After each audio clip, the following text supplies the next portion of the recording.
Hello, welcome to the channel. In this video we're going to do a side-by-side comparison of the Lexus IS300 and the second gen GS300. These two are very special cars for Lexus during the time. The history of the IS, when Lexus first introduced IS, it was meant to compete against the 3 Series, against the Europeans such as BMW. And it was the first sport model Lexus ever produced.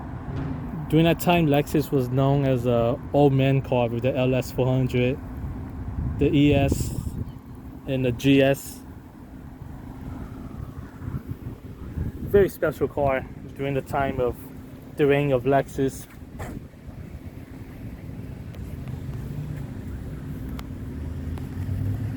This is side by side. The wheelbase, you can tell, is much shorter than the GS300. And the hairline is more of a sleek overhang. This one's pretty rare. It has no sunroof. And this is in diamond pearl white. His interior, black interior. I love the suede Actera, it's pretty nice. Black seats. Sitting here, I noticed that the seats is very comfortable, yet it still have a lot of side bolster support. Very nice material. Soft headliner, no sunroof. I'm gonna hop into the driver's side. Oh, this is pretty neat too. The IS have this really cool shift knob. Kind of remind me of a Mandalorian with Goku. And IS also has a e-brake handle, where the GS is right on the front. Oh yeah, another cool thing about the IS, it has aluminum pedals for weight savings. Here's the rear cargo space. It's not too bad, to be honest. Still has plenty of room. It's more of a snug fit, but it's not the worst compared to the second generation IS. IS 250 and 350 is pretty terrible. It's pretty good. Pretty well supported too. I do like the headrest. I like how small it looks. And it also has a ski.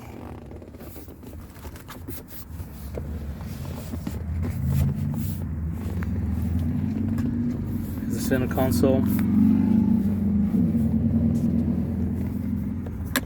Oh, this is for your cigarette tray.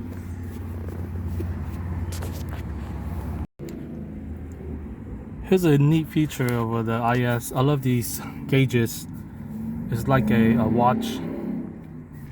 Very unique.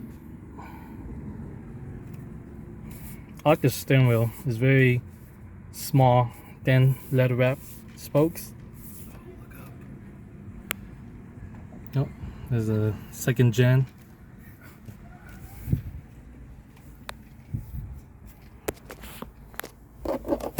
Cup holders.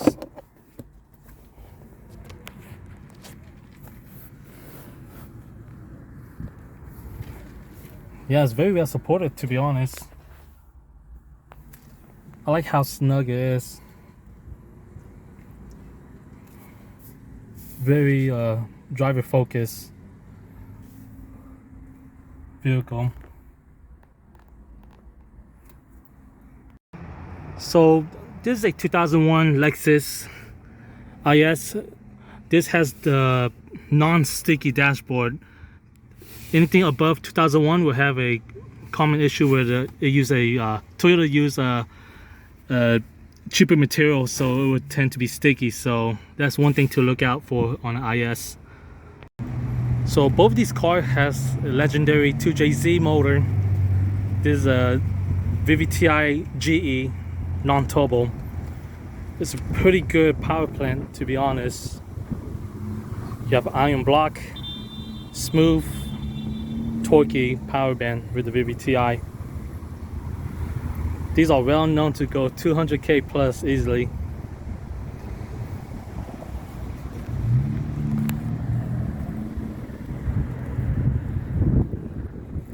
Yeah, luckily it's pretty cool because these is like the only, besides the SC300s, like not a lot of cars in America came with 2JZ. You have the Supra, SC, and the GS and the IS. So it's pretty special that Toyota gave these for us in America. So this IS has 206k miles. My GS has 90k miles. What's crazy is that it's very smooth. It's the same smoothness as mine with 90k miles, which is pretty cool. And it still has the same amount of power delivery, and the transmission shifts the same like mine. So that's a testament of Toyota like build quality, guys. You can't go wrong with a 2JZ. So if you're looking to buy a GS or IS, things to look for is they're well known for bad ball joints, the lower ball joints. So yeah, make sure you replace those ball joints because they could fail on you. And also a well-known issue is the rear main seal that in the back. It makes between the transmission and block. So just keep a look, the eyes out on that. But besides that, mechanically, it's pretty reliable, dead reliable. Yeah, just look at those ball joints and the rear main seal. There's no issue with head gaskets, not that I know of. I mean, there's a 2JZ. Oh, also the VVTI solenoid, they tend to leak and clog, so that's something to look out for. Now, you can't go wrong with an IS or a GS if you're looking for like a fun daily. What they need is these all-wheel drive, and it has four-wheel independent suspension. There's A-arm right there. Definitely the IS is going to be more planted because it has stiffer springs and is a lower weight. This is 3,200 pounds. Yeah, 3,200 pounds versus the big bodies, 3,600 pounds. So this is going to be more nimble in terms of the turns in. But handling wise, they're both pretty good. For something heavy like this, it still handles pretty good because of its four-wheel independent suspension.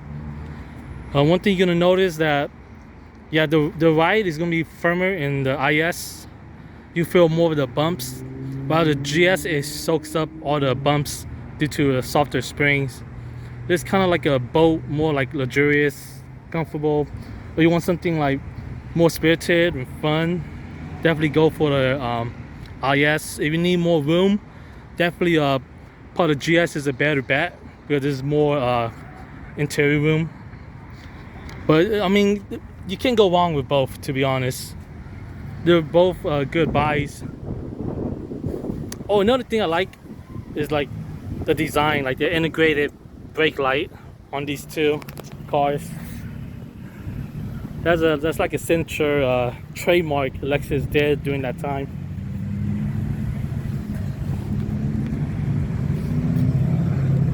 So yeah, you can't go wrong with these two vehicles if you're looking for a IS or GS. Both are pretty popular in the drifting scene.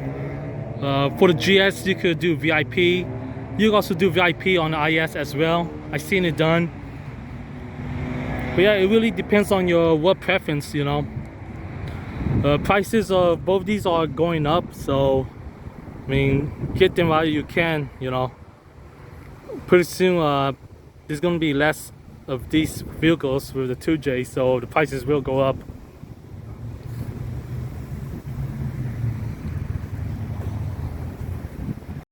So now we're going to talk about the GS. This is a longer wheelbase.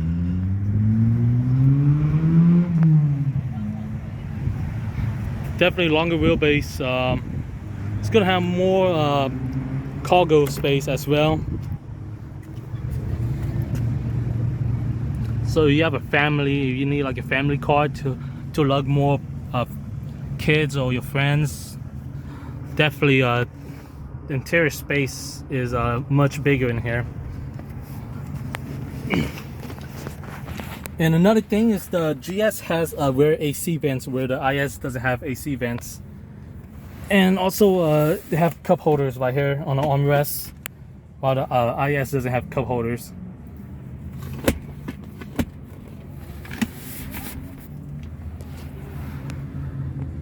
Definitely it's very plushy inside here compared to the IS.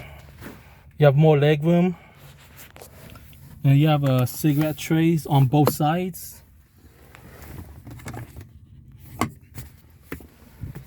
And you also have mat pockets as well.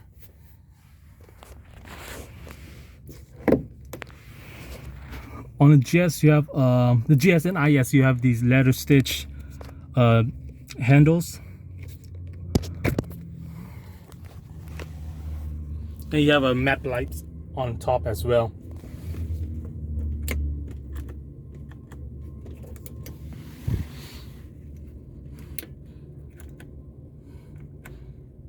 So this is the driver's side of the Lexus GS300.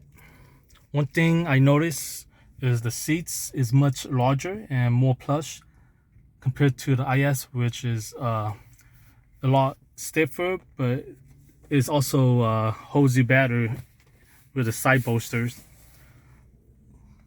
Both still comfortable though, but if you want like a highway cruiser, definitely the GS probably more comfortable. And also the material is different. It's more of a classic Lexus with leather, soft touch, more wood trim, center console, ashtray. Another similarity is both vehicles does have a E-shift. It's pretty much Toyota's Triptonics. We have a full manual control of the shift points and gearing. To downshift is in front, and in the back is to upshift. And both shares the same transmission. Yeah, definitely more room in the GS, and the IS is more of a compact sedan, I guess. But to be honest, you can't go wrong with both vehicles. You know, both vehicles still has the legendary 2JZ reliability, the smooth inline 6 engine. You can't go on with both. So you're trying to decide between an IS or a GS, you know, both is a good choice. You know, it's really up to your personal preference and what you need as a daily. Alright, here's the trunk space between the GS and the IS. The GS is going to have a bigger trunk capacity versus the IS.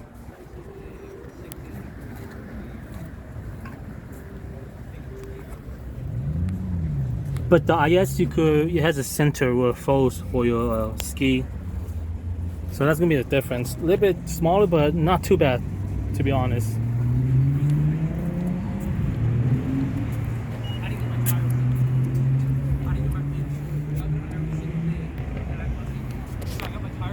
Hello everyone, the owner here of this 2001 Lexus IS300 in beautiful diamond white pearl with no sunroof.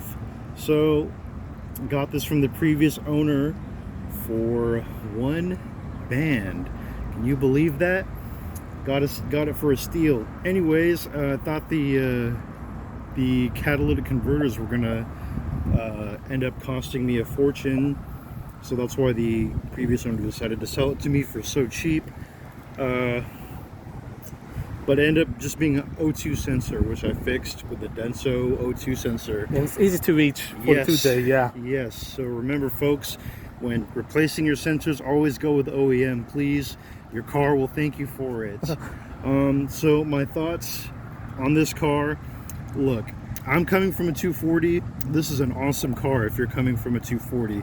It has 4 doors. It has great power for everyday driving. Wheel drive. Yes. Yep. And overall, I really like it. I'm a huge fan of this platform. I think it's pretty underrated. And another thing is, you may have heard that these get trash MPGs, and I can confirm that for you right now. Yes. I drive really conservatively, like we're talking about 65 miles and under on the freeway most of the time, and the most I'll get is probably 300 miles per tank, which is a 17-gallon tank. Yes, that's a huge tank for such a little car, but I will say I enjoy every mile of that tank because it does have adequate power. It has great passing power. Yeah. Good low end torque with the variable timing. Yes, for modern traffic in the year of our Lord 2022, this is great. I've had a 2017 Civic 1.5 turbo before, and that had about 170 horse, 150 something torque probably, and this feels better than that, I would say. It has really nice grunt to it, the motor does, and honestly, just like in the GS, you'll be driving sometimes and realize you're going 100 miles an hour. Let's just say that it's a nice firm ride in mine, and I've driven the GS before right here, and it's also amazing. It's very smooth, and for 2022 we got car prices going up, and there's microchip shortages. The economy is trash. Both of these cars are a bargain. Yes. I would say spend your money on something like these. Don't get a new car. Yes. Yes. At the end of the day, this is a Lexus. Yes. This is the time where they still had to prove themselves. Like you said earlier, Lexus was known for being to cater to seniors, you know, and the old people, and this was their first attempt at capturing a younger audience. Of course, it had the main enemy, I would say, is the BMW 3 Series. Yep. And at that time, that was the E46. Yep. And they even say it in the 1 second. Trumpets. Yes. But yes, in the 2001 IS300 brochure, they even say that. If you know what I'm talking about, you can flip to the very first page of that brochure and you can just see Lexus's cockiness oozing out of it. So yeah, as a new IS300 owner, I just picked this up a couple months ago. I love it. Oh, and check that guy out right there. Oh, there you go. Oh yeah. The LS 430. Yeah. And what else do I have to say? My particular one, I decided to go a section width wider, so it's a 225/45/17, and just take a look at it. It's a little bit beefier. It's not too rubber bandy, too skinny like the factory, and highly recommend. Highly recommend. Yep. Yeah, like I said, you can't go wrong with both of these chassis. The XE10 and the JZS160. This is when Toyota really cares about making good quality vehicles for the people, just to, you know, enjoy their cars. To be honest, you know, luxurious rides, comfortable,